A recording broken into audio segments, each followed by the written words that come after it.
చెప్తున్నాడంటే నిబరమైన బుద్ధి గల వారై మెలకువగా ఉండండి అంటున్నాడు. కాబట్టి నాకు ఆ వాక్యం చదువుతున్నప్పుడు ప్రశ్న వేసుకున్నాను, ఏ విషయంలో సావుకుడిగా నేను మెలకువగా ఉండాలా, ఎలాంటి విషయాల్లో నేను మెలకువగా ఉండాలా, ఎవరి విషయంలో నేను మెలకువగా ఉండాలా అని ప్రశ్న వేసుకున్నప్పుడు కింద ఆన్సర్ అంటే నాకు కనబడుతుంది. ఎవరి విషయంలో నేను మెలకువగా ఉండాలి అని చూస్తే అక్కడ రాస్తున్నాడు. ఏమని రాస్తున్నాడు? అక్కడ ఏం చూస్తుంటాడు? నీ విరోధి అయినా, నీ విరోధి లేదా నా విరోధి, నా విరోధి ఎవడు? నా విరోధి అక్కడ రాశాడు. నీ విరోధి, యువర్ ఎనిమి, మై ఎనిమి. చూడండి, నా యొక్క శత్రువు లేదా నీ శత్రువు ఎవడు అని మనం చూస్తే, విరోధి ఎవడని చూస్తే అక్కడ రాశాడు, నీ విరోధి అయినా అపవాది. అపవాది అపవాది అంటాము, సాతాను అంటాము అని చాలా పేర్లు ఉన్నాయి, చాలా పేర్లు ఉన్నాయి. వెలుగు దూత కూడా అంటాము. వెలుగు దూత వేషం వేసుకొని దూతలాగే వేసి వేస్తాడు. అటు అపవాదిని గురించి చెప్తున్నాడు పేతురు భక్తుడు. వాడు నీ విరోధి అనే సంగతులను మర్చిపోవద్దు అంటున్నాడు. వాడు నీ విరోధి, మన స్నేహితుడేం కాదు, మన స్నేహితుడు కాదు. గారు ఎవరు నీ స్నేహితుడు? యేసుక్రీస్తు వారి నీ స్నేహితుడు. ఇంకెవరి పేరు చెప్పినా నాకు తెలిసి మనం చెప్తాం, నాకు స్నేహితురాలు నా ఫ్రెండ్ అని చెప్తాం. ఎంతవరకు నాకు తెలియదు. దావీదు లాగా యోనాతాన్ లాగా ఉండేవాళ్ళు ఎంతమందో లోకంలో, ఎంతమందో నాకు తెలియదు. కాబట్టి చివరి వరకు, గడ వరకు, ఈ భూమి మీద మనం నిలిచి ఉన్నంత వరకు మనతో వచ్చేది మన స్నేహితుడైన యేసుక్రీస్తు వారే, మన దేవుడే. ఓకేనా? కానీ మన విరోధి మాత్రము, మన విరోధి ఎవడు? అపవాది లేదా సాతాను. కాబట్టి నీ విరోధి అయినటువంటి అపవాది ఎట్లా ఉన్నాడంట? మామూలు సింహం కాదు. వాడు కూడా యేసు ప్రభువారికి కూడా పేరుంది కదా. ఏం పేరు? సురేఖ. ఏం పేరు? యోధా గోత్రపు సింహము. యోధా గోత్రపు సింహం, యోధా గోత్రపు సింహం. ఓకేనా? ఎస్ఐ కూడా యోధా గోత్రపు సింహం. వీడికి గర్జించు సింహం, roaring line. Is a roaring line. కాబట్టి గర్జించు సింహం వాడు, గర్జించు సింహం కదా. నీ విరోధి అయిన అపవాది గర్జించు సింహం వలె ఎవరిని మింగుదునాని వెతుకుతున్నాడు, తిరుగుతున్నాడు, రెండు చేస్తున్నాడు, రెండు పనులు చేస్తున్నాడు కదా. ఏం పనులు చేస్తున్నాడు? వెతుకుతున్నాడు, తిరుగుతున్నాడు. ఎందుకు ఎదుగుతున్నాడు? అది వెలుగుతున్నాడు. నేను 1:4 గురించి మీకు చెప్పాను కదా. 1:4 ఎవరిని వెలికాడు? చావుకుని వెలికాడు, దేవుడిని వెలికాడు. కానీ వీడు ఎవరిని వెలుగుతున్నాడు? నిన్ను నన్ను వెలుగుతున్నాడు, తన బిడ్డలు వెలుగుతున్నాడు, తిరుగుతున్నాడు కూడా. ఎక్కడ తిరుగుతున్నాడు? మా ఇంటి చుట్టూ తిరుగుతున్నాడు. వాడు భూమి మీద తిరుగుతున్నాడు. అయితే వాడు మన ఇంటి చుట్టూనే తిరుగుతున్నాడు. తెలుసా? ఎందుకో తెలుసా? మనల్ని మింగేయాలని, మనల్ని మింగేయాలని, వాడు మనల్ని మింగి వేయాలని. అందుకే వాడు వెలుగుచూ తిరుగుతున్నాడు, మనల్ని మింగేయాలని. వీళ్ళరా, అందుకే వీడికి చాలా పేర్లు ఉన్నాయి. ఇర్మియా గ్రంథంలో ఒక పేరు రాశాడు ఇతని గురించి, ఇతని గురించి, ఈ అపవాది గురించి, ఈ సైతాను గురించి ఒక పేరు రాయబడింది. ఇర్మియా గ్రంథము 3వ అధ్యాయము 24వ వచనం చూడండి. ఇర్మియా గ్రంథము 3వ అధ్యాయము 24వ వచనము అందరూ తీసుకోండి.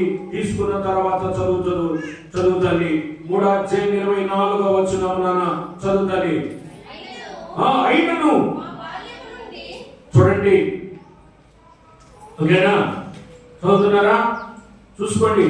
ఇర్మియా గ్రంథం 3వ అధ్యాయము 24వ వచనం. మీకు రిఫరెన్స్ కూడా స్పష్టంగా ఇస్తున్నా. పేజీ నెంబర్ చెప్తున్నా. చెప్తా. పేజీ నెంబర్ వచ్చేసి 629. 629. ఓకేనా? ఓల్డ్ టెస్టిమెంట్ లో చూసుకోండి, న్యూ టెస్టిమెంట్ లో చూడబాకండి. ఇర్మియా గ్రంథం 3వ అధ్యాయం 24వ వచనం. 24వ వచనం చదువు. అయినను మా బాల్యం నుండి, చూడండి, నా బాల్యం నుండి లేదా నీ బాల్యం నుండి లేదా మన బాల్యం నుండి లక్షకరమైన ఏం పేరుడికి చెప్పండి గట్టిగా. లక్షకరమైన దేవత, సిగ్గులేని దేవత, లజ్జలేని దేవత కదా. సిగ్గులేని ఎవరు? కాబట్టి సిగ్గులేని దేవత అని రాశాడు అక్కడ. లజ్జకరమైన దేవత ఏం చేస్తాడో చూడండి. మా పితరులు లేదా నా కష్టార్జితం అనుకోండి. మన పితరుల సంగతి ఎందుకులే, మన సంగతి చెప్పుకుందాం. మన పితరులు వెళ్ళిపోయారు కదా. నా కష్టార్జితం, నీ కష్టార్జితం ఏం చేస్తున్నాడో చూద్దాం. నా కష్టార్జితమును, నా గొర్రెలను, నా పశువులను, నా కుమారులను, నా కుమార్తెలను ఏం చేస్తున్నాడు? మింగివేయుచున్నాడు. మింగేస్తున్నాడు. ఏమేమి మింగేస్తున్నాడు చెప్పండి? ఏమేమి మింగేస్తున్నాడు? నీ కష్టార్జితం. మీరు అట్లా ఎంత కష్టపడ్డా మిగలటం లేదు, ఫలితం ఉండటం లేదంటారు తెలుసా? మీ కష్టార్జితమును. రెండవది మనకున్నటువంటి దేవుడిచ్చిన సంపద, ఆ సంపదను చూడండి. మీకు ఇక్కడ వాక్యం చెప్తుంటే ఒక ఆయన గుర్తుకు రావాలి మీకు పరిశుద్ధ గ్రంథంలో. గాడ్ బ్లెస్ యు తల్లి అంత గుర్తు పెట్టుకోవాలి వాక్యాన్ని. వాక్యం ఎక్కడ ఉండాలి తెలుసా? హృదయంలోనే ఉండిపోవాలి. కాబట్టి యోబు గొర్రెలను, మేకలను, ఒంటెలను, గాడిదలను, ఎద్దులను అన్నిటి ఏం చేశాడు? మింగేసి పడేశాడు. ఆఖరికైనా కుమారులు, కుమార్తెలు కూడా అంటలా మృత్యు వారిని మింగేసింది. అంటలా ఉడిపెంత అనకొండలంటోడు ఎవడు? మన విరోధి అయినటువంటి సాతాను లేదా అపవాది లేదా లజ్జకరమైన దేవత. చాలా పేర్లు ఉన్నాయి వీరికి కూడా. గర్జించు సింహము, గర్జించు సింహం అని పేరు. కాబట్టి వీడు ఏం చేస్తున్నాడంటే మింగివేస్తున్నాడు, మింగివేస్తున్నాడు. యోబు కుటుంబంలో అదే జరిగింది. యోబును కూడా మింగాలని చూశాడు, కానీ వాడి వల్ల చూడండి. ఒకసారి ప్రకటన గ్రంథంలోకి రండి కావాలంటే. ప్రకటన గ్రంథంలోకి రండి, 12వ అధ్యాయంలోకి రండి. ప్రకటన గ్రంథము 12వ అధ్యాయంలో ఒక చక్కని మాట ఉన్నది మనకి కనబడుతుంది. ప్రియులారా 3వ వచనం నుంచి చదువుదాము. 3వ వచనం, ప్రకటన గ్రంథం 12వ అధ్యాయం 3వ వచనం. అమ్మా, అంతటా యోహాను భక్తుడు చెప్తున్న బాగేనండి మాటలో విన్నారా? చూడండి, బైబిల్ చూసుకోండి. బైబిల్ వచ్చినాడు, బైబిల్ చదవగలిగినాడు. అంతటా పరలోకమందు ఆయనకు సూచన కనపడింది. అదిగో ఏంటంట? ఇంకొక పేరు అతనికి. ఎవరికి? అపవాదికి, సాతానికి. ఎర్రని ఏ సర్పం అంట? మహాఘట సర్పం. ఎట్లున్నాడంట అంటే ఎర్రగున్నాడు. మళ్ళీ ఎర్రకోడు అనుకున్నారు, ఎర్రపాము అనుకున్నారు. సర్పం అంటే ఏంటి? పాము. సర్పం అంటే పాము. కాబట్టి ఎర్రని పాము అనుకున్నారు. కొన్ని పాములు కలర్స్ ఉంటాయి. అక్కడ ఎర్రని ఘట సర్పం అంటే ఎరుపు దేనికి గుర్తు అంటే క్రోధానికి గుర్తు, యుద్ధానికి గుర్తు ఎరుపు, రక్తానికి గుర్తు ఎరుపు. కపిడు క్రోధం కలిగిన వాడై ఈ మహాఘట సర్పము, ఎర్రని ఘట సర్పము దేవుని బిడ్డల మీద క్రోధం కలిగిన వాడై ఎన్ని తలలు ఉన్నాయి? 7 తలల పాము, 2 తలల పాము అంటే ఎన్ని తలలు ఉంది? 7 తలల పాము. చూసారా?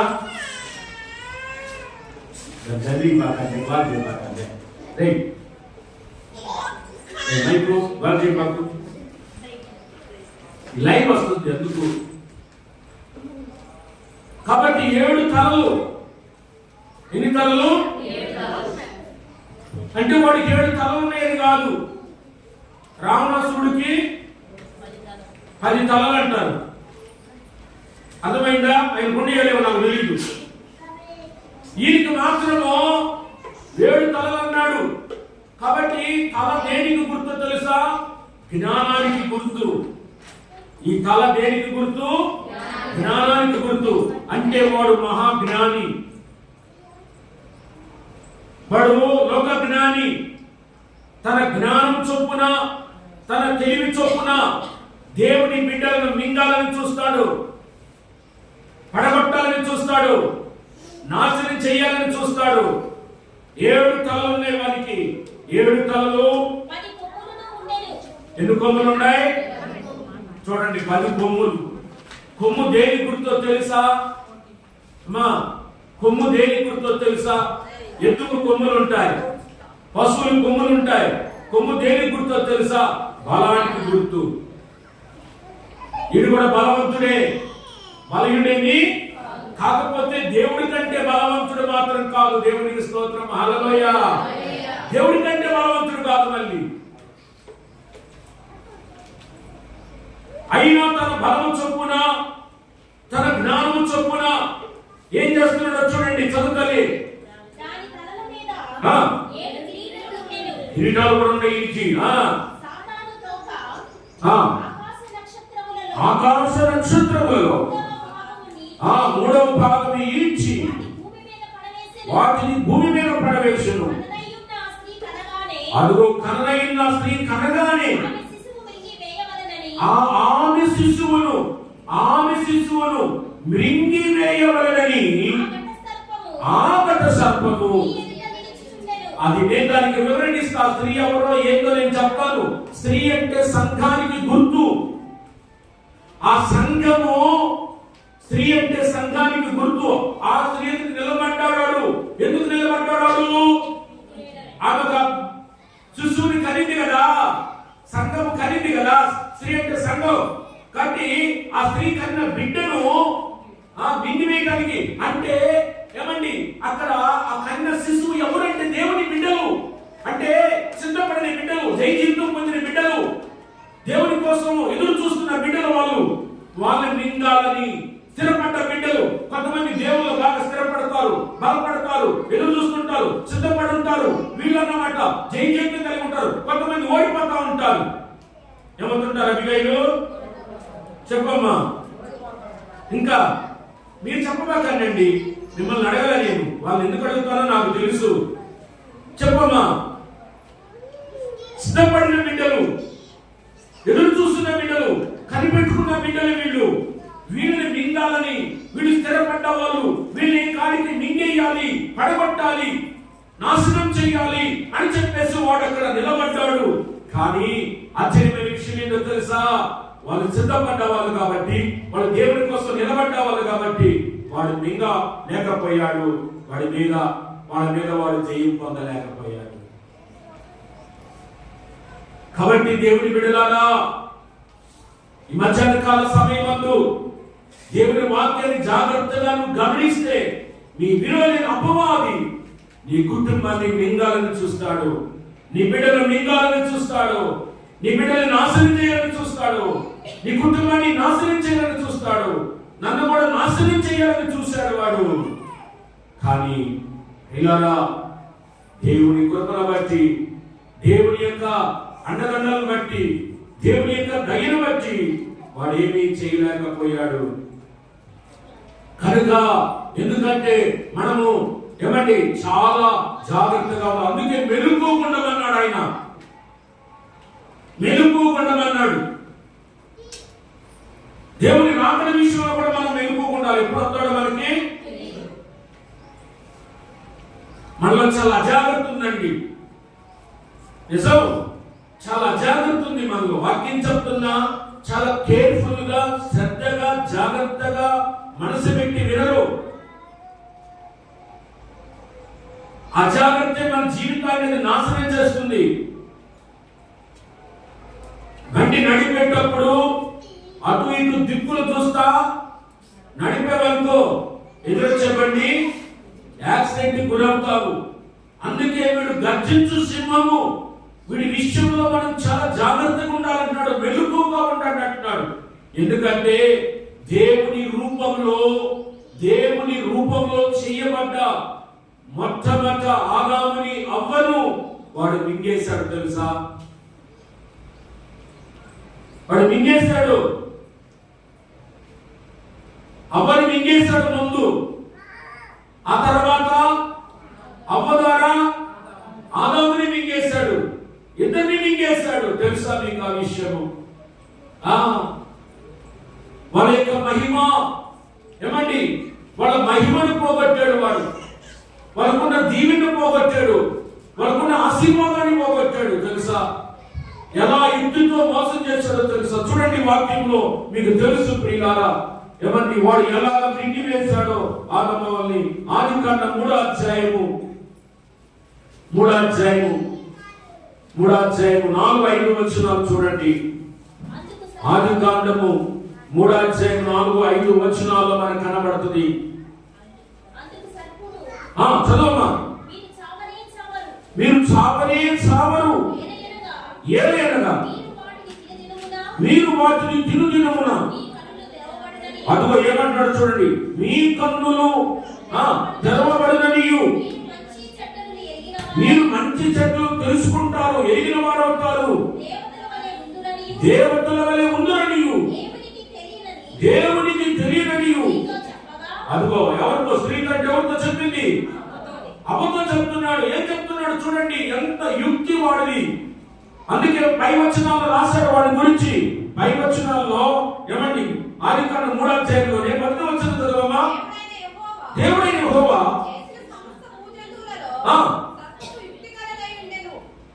సర్పం అంటే ఎవరు కదా? సాతాను. సర్ప రూపంలో వచ్చాడు,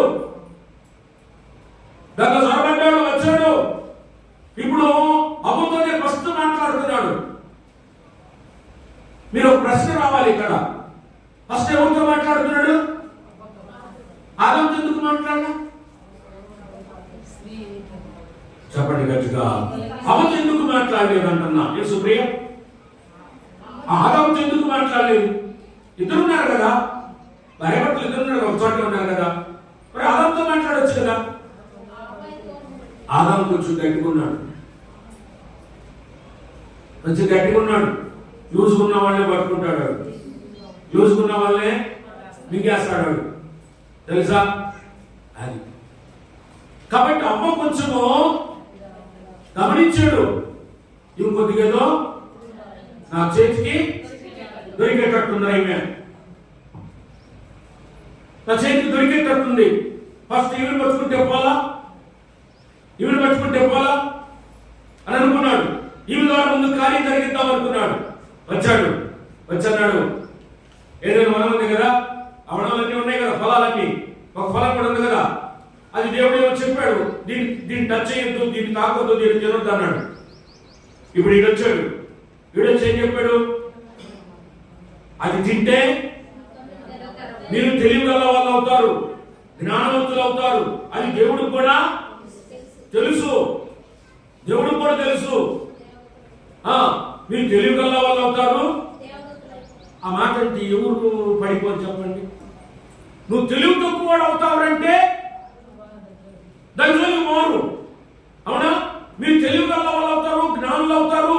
ఇంకొక మాట, ఎక్స్ట్రా మాట, ఉబ్బిపోయే మాట, డబ్బపు మాటలు, ఇవన్నీ చల్లముక్తంతో డబ్బపు మాటలు చెప్తుంటారు, పొగుడుతుంటారు అన్నమాట. అవి పట్టించుకోకూడదు. తెగ పొగుడుతారు. అమ్మా నిజము, పెళ్లి కాకముందు చెప్తే పొగుడుతారు, పెళ్ళైన తర్వాత పొగడమను. చూద్దాం, ఛాలెంజ్ చేస్తా. పెళ్లి కాకముందు చెప్తే పొగుడుతారు. నువ్వు అది, నువ్వు ఇది, నువ్వు తాజ్మహల్, నువ్వు అది, అసలు ఎందుకు, అసలు ఎంత అందం ఉన్నావో తెలుసా నువ్వు, అది ఇది అని అంటారు. పెళ్ళైన తర్వాత ఎవరిని నేను ఎట్టున్నాను అని అడుగు, చెప్తారేమో? నిజము, వీడన్ని డబ్బపు మాటలు, సైతాన్ని డబ్బపు మాటలు చెప్తాడు, మోసం మాటలు చెప్తాడు, అన్ని మోసం చేస్తుంటాడు. ఇలాంటి మాటలు చెప్పి అవన్నీ చెప్పాడు. ఇంకొక మాట కూడా చెప్పాడు. ఏమని చెప్పాడు? మీరు దేవదూతలు అయిపోతారని చెప్తున్నాడు. ఆ పండు తింటే ఇంకేముంది పాపం, ఆమె నీరు గారిపోయింది పాపం, పడిపోయింది పాపం, ఇంకా అయిపోయినాడు. అంత క్యాచ్ చేశాడు, మింగేశాడు. ఆ ఆత్మీయ జీవితాన్ని పాడు చేశాడు. ఇలాగ ఎందరో లోకంలో అలాగా ఎందరో పడిపోయిన వాళ్ళు, వాడి చేతిలో ఏమండి చిక్కుకున్న వాళ్ళు, వాడి చేతిలో పడిపోయిన వాళ్ళు, వాడు మింగేసినోడు ఎంతో మంది ఉన్నారు. సైతాన్ని మింగేసిన వాళ్ళు చాలా మంది ఉన్నారు.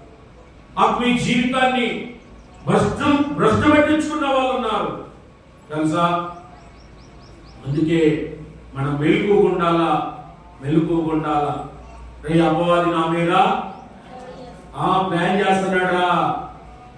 చేస్తున్నాడు వీడు, జాగ్రత్తగా ఉండాలా. అది దేవుడి బిడ్డ, టైం చూసుకోమా.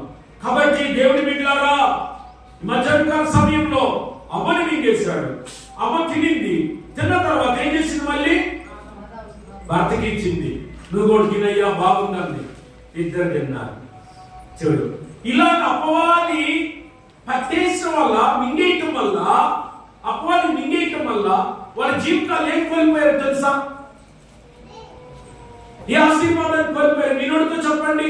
చాలా సంవత్సరాల నుంచి మీరు వింటున్నారు కదా ఈ వాక్యాన్ని. ఎన్నో సంవత్సరాలు అనుభవాలు, ఎన్నో సంవత్సరాల నుంచి నువ్వు చెప్తావు నాన్న, నాకు తెలుసు. ఎన్నో సంవత్సరాల నుంచి మీరు వింటున్నారు కదా. వాళ్ళు కోల్పోయిన ఆశీర్వాదం ఏంటి చెప్పండి. ఇలాగా వాళ్ళ జీవితంలో జరిగిన వల్ల వాళ్ళు కోల్పోయిన ఆశీర్వాదం చెప్పండి.